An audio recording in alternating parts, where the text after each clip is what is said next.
Inilah ekspresi dari seorang ibu yang melihat anaknya dalam keadaan meninggal dunia. Sang ibu dan keluarga langsung histeris setelah mengetahui korban tewas karena tenggelam.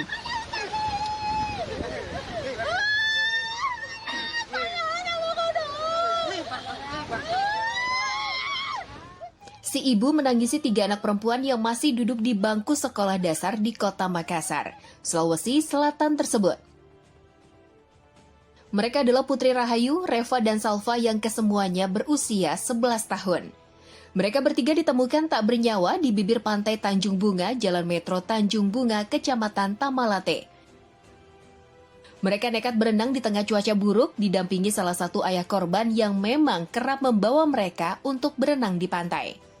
Ketiga korban kemudian dibawa ke rumah duka untuk selanjutnya akan dimakamkan. Assalamualaikum pemirsa, bagaimana kabar Anda hari ini? Semoga puasanya berjalan lancar. Sebelum kita mulai aktivitas hari ini, kita update dulu yuk seputar informasi menarik agar pagi Anda lebih berisi. Bersama saya Erlang Purbaya, inilah Cakrawala selengkapnya.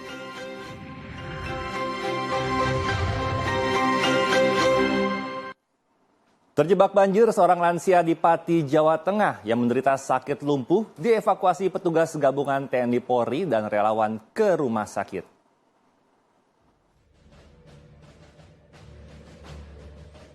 Mbah Rodiah, 82 tahun, warga desa Doropayung, Kecamatan Juwana, Kabupaten Pati, Jawa Tengah, terpaksa dievakuasi petugas ke rumah sakit setelah 4 hari terjebak banjir di dalam rumahnya. Evakuasi lansia tersebut berlangsung dramatis. Petugas terpaksa menggunakan perahu kecil agar bisa mengevakuasi korban. Selain tingginya genangan banjir yang mencapai 70 cm, sempitnya jalan menuju rumah korban membuat petugas kesulitan mengevakuasi korban. Korban dievakuasi keluar rumah karena dikhawatirkan genangan banjir semakin meninggi akibat dibukanya pintu air bendungan Wilalung di Undaan, Kudus yang mengarah ke Sungai Silo Gonggo Juwana. Banjir di Kabupaten Demak, Jawa Tengah semakin meluas setelah tanggul Sungai Wulan kembali jebol minggu kemarin. Titik tanggul yang jebol membuat semakin parah kondisi banjir dan memaksa warga untuk mengungsi ke tempat yang lebih aman.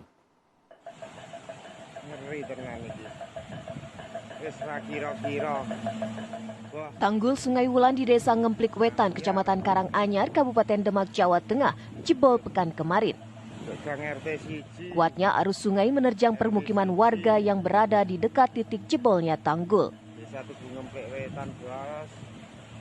Tanggul yang sebelumnya sudah diperbaiki ini kembali jebol dan menerjang kawasan permukiman dan jalan Pantura, Demak, Kudus. Meski arus sungai menerjang permukiman warga yang tinggal di dekat area tanggul yang jebol selamat karena sebelumnya sudah ada peringatan dari Badan Penanggulangan Bencana Daerah Demak soal kondisi tanggul yang kritis. Warga mengungsi ke dataran tinggi yang lebih aman tidak terjangkau banjir. Salah satu lokasi pengungsian SPBU di Desa Wonoketingal yang berjarak 7 km dari titik jebolnya tanggul Sungai Wulan. Wah, sudah segini ya? Sudah selehar ya? Terus ini ngungsi semeter setengah. Ini ngungsi sama siapa aja, Pak? Apa? Ngungsi sama siapa aja? Ini keluarga. Upaya penanganan bencana banjir terus dilakukan pemerintah Kabupaten Demak.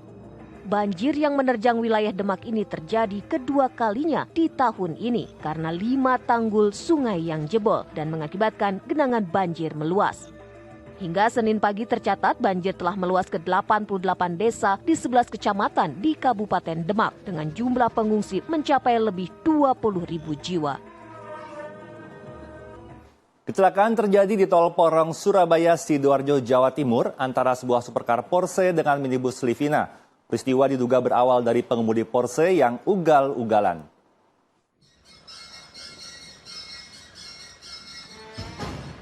Maut nyaris terjadi di atas tol Porong Surabaya Sidoarjo. Sebuah mobil Porsche yang sedang berkonvoi menabrak sebuah mobil Grand Livina yang ditumpangi satu keluarga. Pengemudi mobil Porsche diduga berkendara secara ugal-ugalan dalam kecepatan tinggi hingga menabrak mobil Grand Livina yang sedang melaju di jalur tengah. Satu keluarga dalam mobil Grand Livina pun menjadi korban. Pengemudi mobil, Rudi Andrianto, menderita luka di bagian kepala, sementara istrinya luka di bagian leher.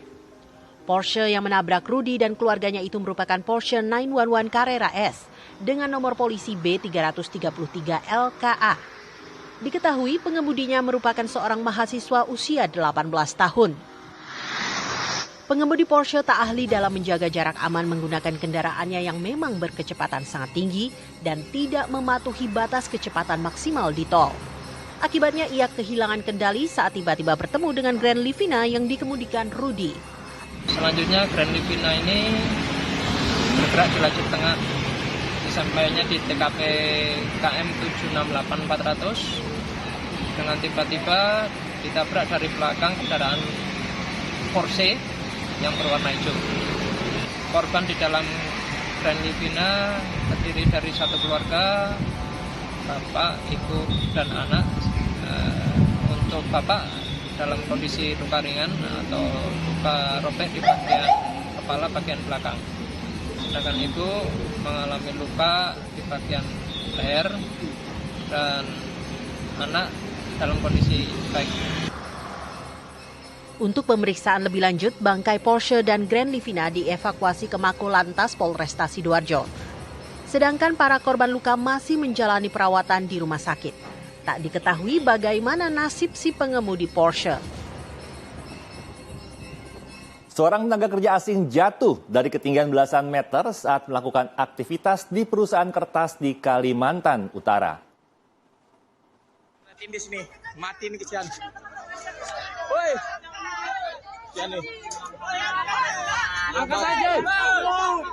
Terlihat korban yang diduga TKA asal Cina telah tergeletak di antara besi beton penyangga. Korban diduga terjatuh dari ketinggian 15 meter lebih.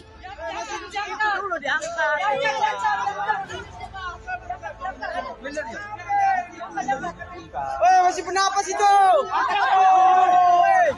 Korban pun kemudian dilarikan ke rumah sakit terdekat guna mendapat perawatan intensif atas luka yang dideritanya.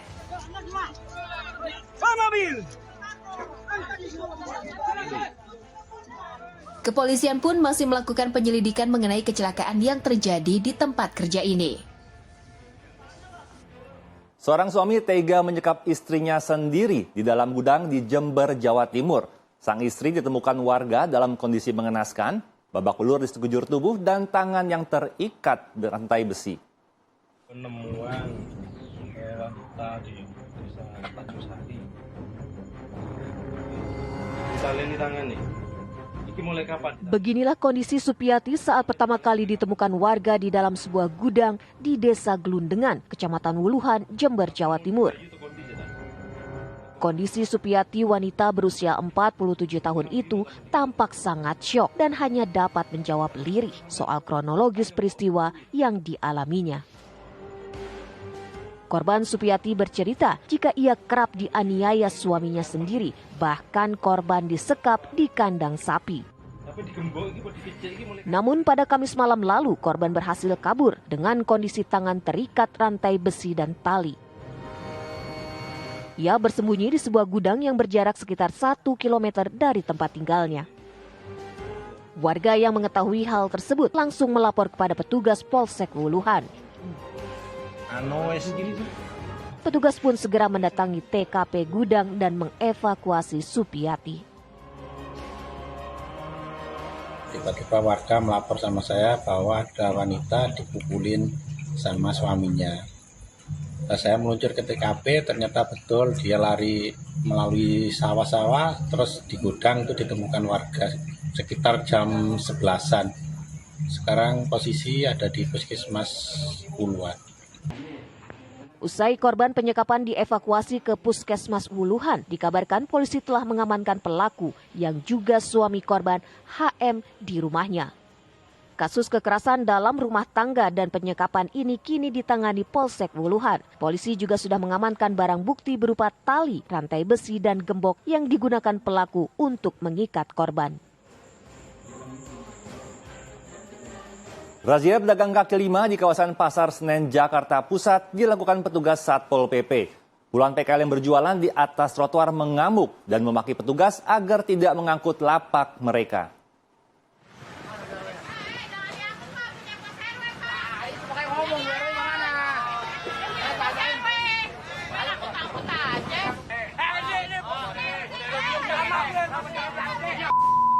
Para pedagang kaki lima ini tidak terima karena penertiban yang dilakukan petugas Satpol PP tidak ada pemberitahuan terlebih dahulu.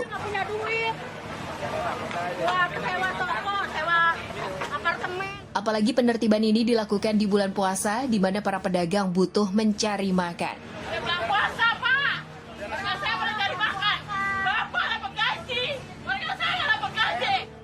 Tapi para petugas tetap menjalankan tugasnya. Razia PKL di kawasan Pasar Senen, Jakarta Pusat rencananya akan terus dilakukan secara rutin mengingat kawasan ini makin kumuh karena banyaknya PKL yang menjajakan dagangannya di sepanjang trotoar, baik siang maupun malam hari. Di bulan Ramadan, pelataran Masjid Terapung Al-Alam di Kota Kendari, Sulawesi Tenggara ramai dipadati warga setiap sore hari. Warga ramai berburu ragam kuliner berbuka puasa yang dijajakan di pelataran masjid ini sambil menunggu waktu berbuka puasa.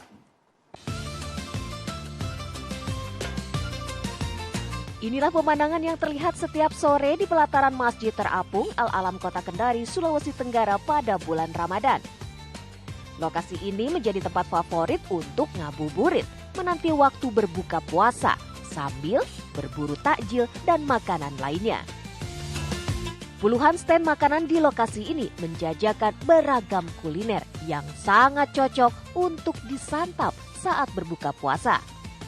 Menu andalan yang menjadi favorit pengunjung adalah tahu isi dan bakso bakar. Harga makanan dan minuman yang dijual di kawasan ini sangat terjangkau, berkisar antara Rp5.000 hingga Rp10.000 per menunya. Jajanan-jajanan kayak aneka gorengan. Jadi ndak perlu kita pilih-pilih karena ada semua mie. Sama ini ikonnya ini tuh Masjid Terapung untuk Kendari, jadi makanya ini kayak daya tariknya juga kita datang ke sini selain gorengan-gorengannya yang enak. Harganya bagaimana?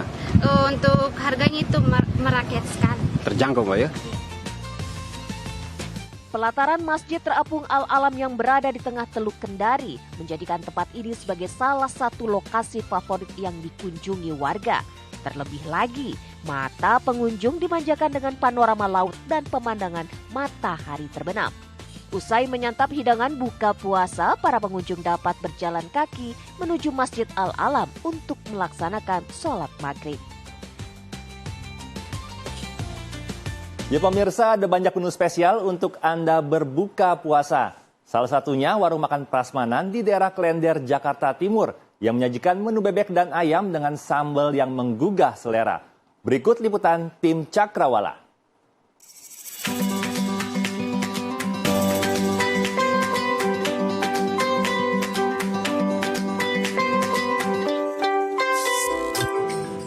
Ya pemirsa, bulan Ramadan memang identik dengan buka bersama ataupun ngabuburit. Nah, Aziz kali ini akan memberikan satu rekomendasi tempat makan yang bisa menjadi tempat ngabuburit sekaligus buka bersama bareng keluarga ataupun kawan-kawan nih.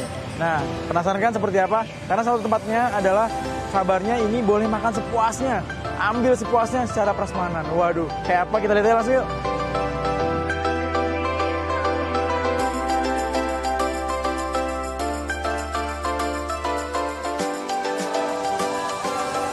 Nah ini dia nih pemirsa, yaitu tempat makan yang namanya Bebek dan Ayam Kampung Mas Budi. Dimana memang tempat makan ini adalah konsepnya prasmanan dan banyak menu makanannya ada bebek goreng, ayam pejantan goreng, kemudian juga lele goreng juga ada dan banyak lainnya. Langsung kita pesan yuk.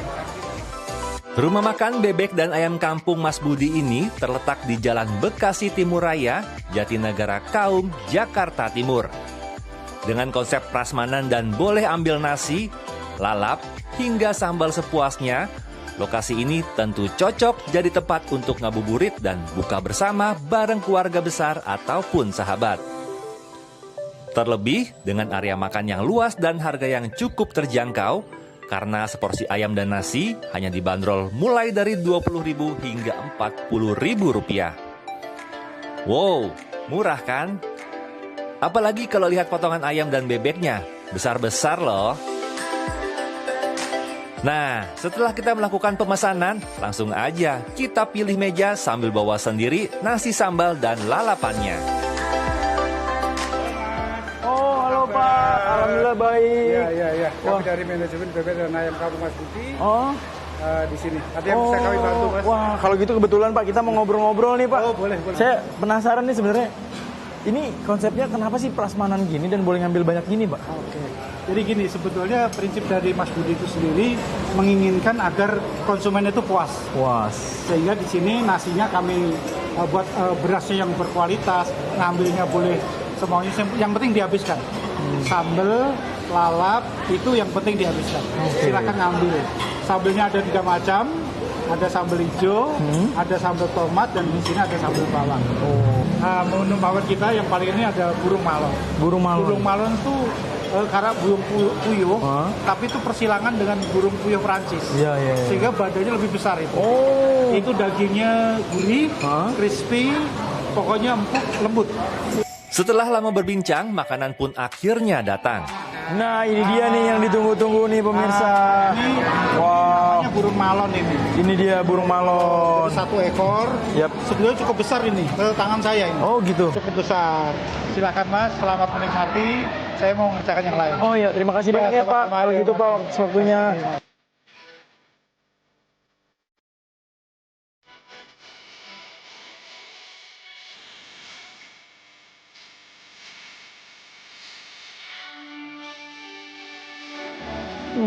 Pemirsa, ternyata memang benar enak banget. Ini burungnya tuh rasanya empuk banget dan gurih. Kemudian juga bebeknya ini, memang tadi owner bilang, bebek ini memang sengaja dipelihara dan ini dipilih bebek yang muda.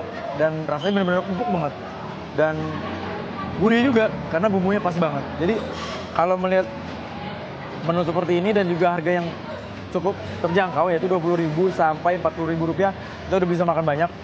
Itu kayaknya worth it banget. Jadi buat pemirsa yang punya rencana di bulan Ramadan ini mengajak keluarga ataupun kerabat untuk buka bareng ataupun ngabuburit, kayaknya cocok nih ke sini. Jadi nggak usah kemana-mana, langsung aja ke sini di Bebek dan Ayam Kampung Mas Budi. Demikian laporan Azaria dan Bambang Supriyanto dari Jakarta.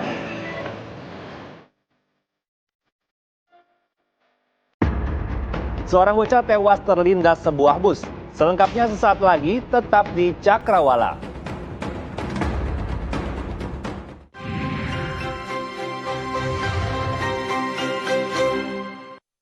Terima kasih Anda masih bersama Cakrawala. Pemirsa, seorang bocah laki-laki berusia 5 tahun tewas usai terlindas sebuah bus di pintu masuk dermaga eksekutif Pelabuhan Merak, Banten. Awalnya, sang bocah meminta supir bus untuk membunyikan klakson telolet.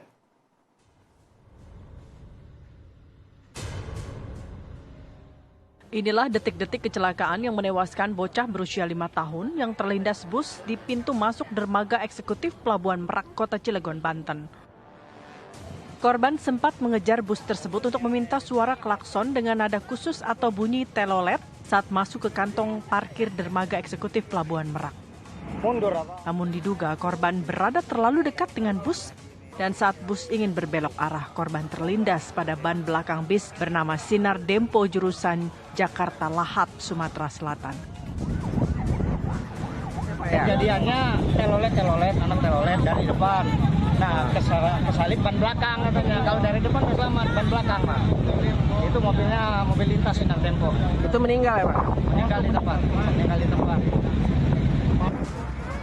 Jasad korban langsung dibawa ambulans dan dibawa ke rumah sakit untuk divisum. Sementara itu guna menghindari amukan warga, sopir dan bus Sinar Dempo diamankan petugas. Juara All England tiba di tanah air. Menpora Dito Aryo Tejo didampingi CDM Olimpiade Paris Anindya Novian Bakri menyambut kedatangan Jojo dan kawan-kawan. Berita ini sekaligus menutup perjumpaan kita pagi ini. Saya Erlang Purbaya pamit undur diri. Selamat beraktivitas, tetap semangat, sampai jumpa dan wassalamualaikum.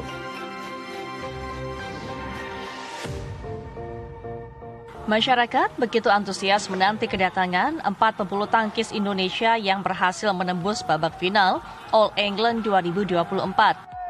Jonathan Christie, Anthony Ginting, Fajar Alfian, dan Rian Ardianto tiba di tanah air pada pukul 22.30 waktu Indonesia Barat. Menteri Pemuda dan Olahraga Dito Aryo Tejo didampingi Chef de Mission Indonesia di Olimpiade Paris, Anindya Novian Bakri, serta Sekjen PP PBSI Muhammad Fadil Imran, menyambut kedatangan sang pahlawan. Usai melakukan prosesi pengalungan bunga, para pemain sempat memberi keterangan pers. Ya, bersyukur banget bisa mendapatkan hasil buahnya di Olimpiade ini. Satu sisi sedih, satu sisi juga senang dan bangga. Sedih karena bukan saya yang jadi juara. Tapi satu sisi juga saya juga senang bisa bareng sama Jonathan menciptakan sejarah baru lagi di tahun ini di All England. Sangat bangga, dalam arti kami berdua bangga bahwa kami bisa mempertahankan gelar All England di tahun ini. Yang mana kami tahun ini tidak diunggulkan, berbeda dengan tahun sebelumnya kami datang sebagai unggulan 1 dan kami sekarang yang tidak diunggulkan. Semoga harapannya setelah ini kita bisa terus memberikan yang terbaik buat Indonesia. Keempat pebulu tangkis ini juga merupakan tulang punggung Indonesia di ajang Olimpiade Paris yang bergulir bulan Juli mendatang. Dan tentunya sebagai Chef de Mission buat Paris di akhir Juli nanti, ya ini merupakan angin segar. Dan mudah-mudahan pahlawan-pahlawan kita bukan saja dapat terkualifikasi, tapi dapat menggondol beberapa medali.